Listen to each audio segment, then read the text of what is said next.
Accelerate किया और अब मैं ऐसा लग रहा था कि इस एचएमटी के थोड़े कई बार आऊँ मैं, लेकिन मेरी किस्मत तो ऐसी कि जैसे मैं इसे ओवरटेक करने वाला था वैसे ही पहला लैप खत्म हो गया और हमें अपने ट्रैक्टर्स को घुमाना पड़ा। पहला लैप खत्म हो चुका था और दूसरा और फाइनल लैप था। जो फिनिश लाइन पहले क्रॉस करेगा वही जीतने वाला था। मैंने सोच लिया था कि भाई इस लैप में मैं इसे किसी भी तरीके से ओवरटेक तो करके ही रहूंगा। यहाँ पे अपने ट्रैक्टर का फुल पावर दिखाने की बारी आ गई थी, तो मैंने गियर लगाया और सही तरीके से एक्सेलरेट करना शुरू कर दिया और देखते ही देखते मेरा महिंद्रा का ट्रैक्टर भी उसके एचएमटी ट्रैक्टर को टक्कर देने लगा। अरे साला ये क्या! लेकिन जैसे ही मैं एचएमटी वाले को आगे निकलता हुआ दिखाई दिया वो बेईमानी पे उतर आया और अब वो मेरे ट्रैक्टर को ठोकने की कोशिश कर रहा था। मुझे ठोकने के चक्कर में बेचारा खुद ही ठोका जाता है। थोड़ा सा ट्रैक्टर उसका अनबैलेंस हो गया था। अरे साला ये क्या हो गया! मौके का फायदा उठा के मैंने अपने ट्रैक्टर को सही टाइम पे एक्सेलरेट कर दिया और फाइनली अब मैं इस रेस को लीड कर रहा था। मेरे महिंद्रा का ट्रैक्टर उससे अब काफी ज्यादा आगे निकल चुका था और वो बेचारा अपने जाल में खुद ही फंस गया था। अब तो ये रेस को बस मैं ही जीतने वाला था। एचएमटी वाला पूरी तरीके से डेस्परेट हो चुका था। वो मुझे कैचअप करने की भरपूर कोशिश कर रहा था, लेकिन मैं उसे आगे जाने ही नहीं दे रहा था। लेकिन शायद किस्मत को तो कुछ और ही मंजूर था। अचानक से ट्रैक्टर की बैक साइड से कुछ आवाज आई और उसमें से थोड़ा सा धुआं निकलना शुरू हो गया, लेकिन उससे ज्यादा कुछ फर्क नहीं पड़ रहा था और मुझे लगा ये कोई बड़ी बात नहीं होगी, तो मैंने इस चीज पे ध्यान भी नहीं दिया। लेकिन तभी अचानक से ट्रैक्टर के इंजन में से जोर की आवाज आती है और उसमें से धुआं निकलना शुरू हो जाता है। अब मैं बड़ी मुसीबत में फंस गया था।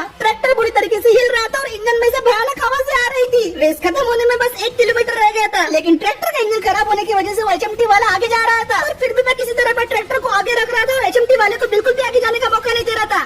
भिखारी! अब वो एचएमटी वाला मेरे और नजदीक आते जा रहा था, लेकिन मैंने भी अपना एक्सेलरेटर नहीं छोड़ा था। ट्रैक्टर का इंजन पूरी तरीके से गर्म हो गया था और इसे कंट्रोल करना काफी ज्यादा मुश्किल हो रहा था। कभी एचएमटी वाला आगे हो रहा था, कभी मैं आगे हो रहा था। रेस में भी कांटे की टक्कर चल रही थी। थोड़ी देर बाद इंजन से और भी ज्यादा धुआं आने लगा, ट्रैक्टर और भी बुरी तरीके से वाइब्रेट करने लगा। ट्रैक्टर की स्पीड भी धीरे धीरे कम होते जा रही थी, लेकिन मैं भी इतना आसानी से एचएमटी वाले को आगे जाने नहीं देने वाला था। अबे साले सामने से हट जा, देखो तो मैं चीर के रख दूंगा। अब रेस खत्म होने में सिर्फ 100 मीटर बाकी थे, लेकिन फिर भी इंजन खराब होने के बावजूद मेरे ट्रैक्टर ने लीड बना के रखा था और बस मुझे अब फिनिश लाइन दिखाई दे रही थी। मैंने अपने ट्रैक्टर को और एक्सेलरेट करना चालू कर दिया और आखिरकार फाइनली पूरी रफ्तार से मैंने फिनिश लाइन को पहले क्रॉस कर लिया।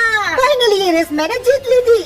साला नहीं! लेकिन यहाँ पे तो मेरे ट्रैक्टर के ब्रेक फेल हो चुके थे। मैंने चलते ट्रैक्टर से जंप लगा दिया और ट्रैक्टर पत्थरों से जा टकराया और उसके बाद तुरंत उसके अंदर एक बहुत बड़ा ब्लास्ट हो गया और मेरे दादाजी का ट्रैक्टर धुआं करके चलने लगा। रेस तो मैं वैसे जीत गया था, लेकिन इस जीत के लिए मुझे एक बहुत बड़ी कीमत चुकानी पड़ी और वो था मेरे दादाजी का ट्रैक्टर। मेरे साथ ऐसा क्यों होता है? साला पर कैसे हार सकता है?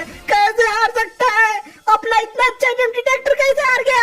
मैं तो यहाँ पे दूसरे बंदे का ट्रैक्टर बचाने के लिए आया था, लेकिन इसके चक्कर में मेरे ट्रैक्टर की वाट लग गई। ये कैसी रेस थी मेरे भाई? साला रे, शर्त के मुताबिक मेरे को इसको अपना ट्रैक्टर देना पड़ेगा रे। अरे मैं लूट गया। मुझे तो बस इस बात की खुशी थी कि मैंने किसी की रोजी रोटी बचा ली। अरे साहेब, आपका बहुत बहुत शुक्रिया। आपका यह एहसान मैं जिंदगी भर नहीं भूल पाऊंगा। अब भले मेरा ट्रैक्टर तबाह हो गया हो, लेकिन शर्त के मुताबिक रेस जीतने वाले को मिलने वाला था हारने वाले का